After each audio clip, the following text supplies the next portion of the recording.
I'm sure that if you know about both Hunter x Hunter and My Hero Academia, you'd either hear or talk about how the two are both compared and contrasted. Personally, I don't go about comparing the characters since they're extremely different. The one thing that did catch my eye though was a compare and contrast between Nen and Quirks. I'm sure this isn't the first time someone thought of this. It's probably even been done before with other anime that have known abilities or ways to execute a life energy. Personally, I did my own.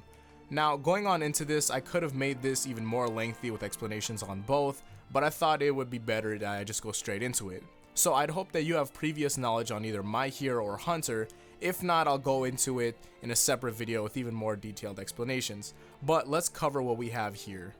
The first thing I want to approach is the accessibility between the two. Now, quirks are these special abilities that people can possess. 80% of the world population in the My Hero verse has a quirk. How you get that quirk is passed down through genetics, but some might not be lucky enough to have a quirk even if you do have the parents that have them.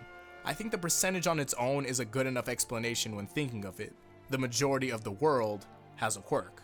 On Nen, the only ones that are trained to use Nen are already certified hunters. The requirements to become a hunter in the hunter exam show how many people pursue the job of being a hunter, but the minuscule number of those that become hunters out of those that take the test show how difficult it is. Now, obviously there's going to be a few cases where this doesn't match up to what's going on.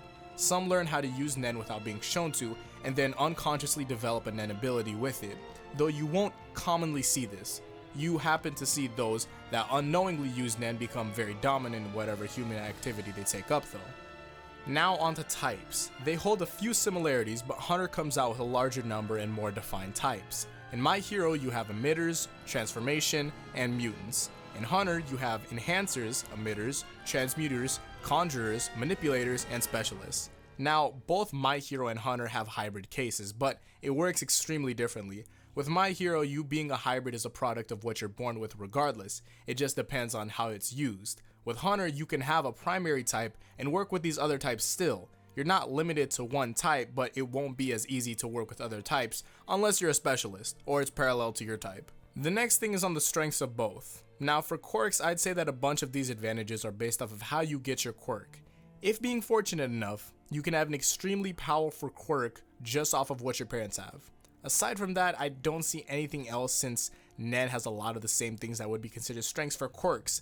Now, Nen, I think that it holds more strengths since it's extremely adaptable, and along with that, the training contributes further than it would with quirks.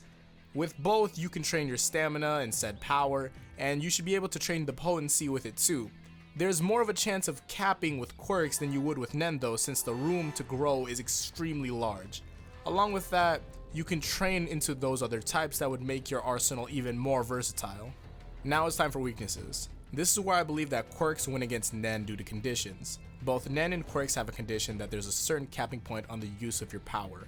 With Nen, once it's completely depleted, you're dead. Along with that, exhausting your Nen is exhausting your life energy, which means that if you can barely use your Nen, you most likely can barely keep yourself up. With quirks, your quirk and life are two separate things for the most part. If you exhaust your quirk, you can still manage with the energy you have in your body, which works in the same way that it would in real life.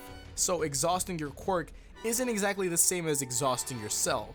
You can be capable of only using about 20% of your quirk, but still completely function and possibly even still fight. Now, this is going to approach both sides on how they're better than the other. First is going to be where quirks are better than Nen. Now, 80% of the world possessing a quirk can be a good thing or a bad thing depending on who's viewing it, but it doesn't speak on those who have quirks you should be looking out for. The only ones where you do see that is the popular heroes, but so far we barely have villains to contest them 24/7 until after the sudden uprise in the Stain arc. For the most part, the large percentage of people with quirks had a somewhat positive effect since it's easy to navigate with the definitive strongness, so you have your calling card when you're in danger.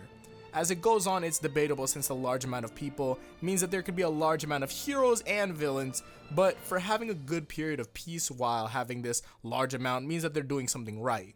This specifically wouldn't mean that there is a better than Nen in aspect since the hunters deal with large issues under the shadows already, which looks like peace on the surface world, but I believe that the large amount of people with quirks means that there should be a good amount of people able to save others and themselves instead of being possibly overtaken by these villains.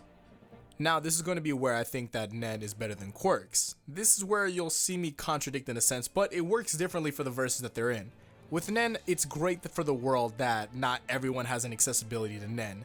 Some people are extremely powerful without it in terms of loss, so you wouldn't want to add that extra oomph to it regardless. Now, when thinking of how many people can use Nen, you have to think about how many people are capable hunters.